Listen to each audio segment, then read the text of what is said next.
तर बंगालच्या उपसागरात कमी दाबाचा पट्टा निर्माण झाल्याने राज्याच्या विविध भागांमध्ये मुसळधार पावसाचा अंदाज व्यक्त करण्यात आलाय। मराठवाड्यातील 8 जिल्ह्यांमध्ये ऑरेंज अलर्ट देण्यात आलाय। त्यामध्ये परभणी, हिंगोली, नांदेडला पुराचा फटका बसण्याची शक्यता वर्तवण्यात आली आहे। आज मराठवाड्यामध्ये अतिमुसळधार पाऊस पडण्याचा अंदाज आहे। त्याचबरोबर कोकण किनारपट्टीला देखील अलर्ट जारी करण्यात आलाय। पुढील 2 दिवस महाराष्ट्रात कशा प्रकारे वातावरण असेल याच्याच संदर्भात आपण बातचीत करणार आहोत सुषमा नायर मॅडम यांच्याशी।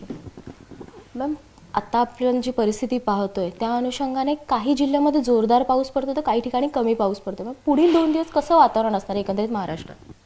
काल बंगालच्या जे उपसागरावर डिप्रेशन निर्माण झालेलं होतं ते आज सकाळी दक्षिण ओडिशा कोस्ट पार करून गेलं आहे आणि हे सिस्टम पुढे सरकत आहे, पश्चिमेकडे सरकत आहे। म्हणून आज सुद्धा मराठवाड्याच्या 8ही जिल्ह्यांना आम्ही ऑरेंज अलर्ट ठेवलो आहेत आणि पूरची पण शक्यता आहे परभणी, परभणी, हिंगोली, नांदेडला। आणि हे सिस्टम सरकत पुढे येणार आहे आणि जेव्हापर्यंत तो सक्रिय आहे, ॲक्टिव्ह आहे, आपल्याला कोकण किनारपट्टीला पण अलर्ट दिला आहे, ऑरेंज अलर्ट दिला आहे। आणि आजसाठी मध्य महाराष्ट्राच्या पण काही जिल्ह्यांसाठी आम्ही ऑरेंज अलर्ट दिला आहे आणि उद्या हे सिस्टमच्या प्रभावामुळे उत्तर कोकणला आम्ही रेड अलर्ट दिलं आहे।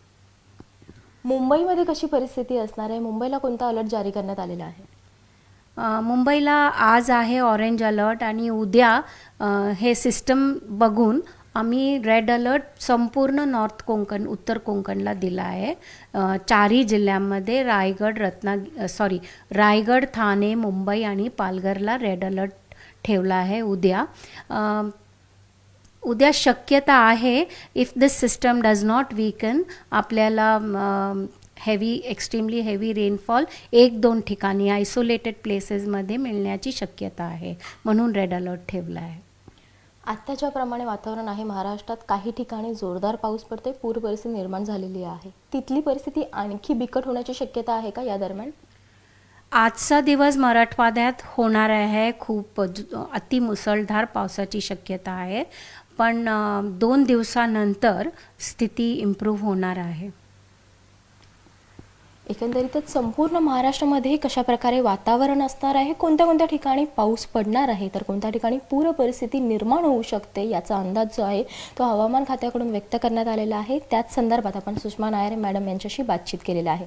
व्हिडिओ जर्नलिस्ट उमेश गोविलकर सह स्नेहा जाधव, न्यूज 18 लोकमत, मुंबई।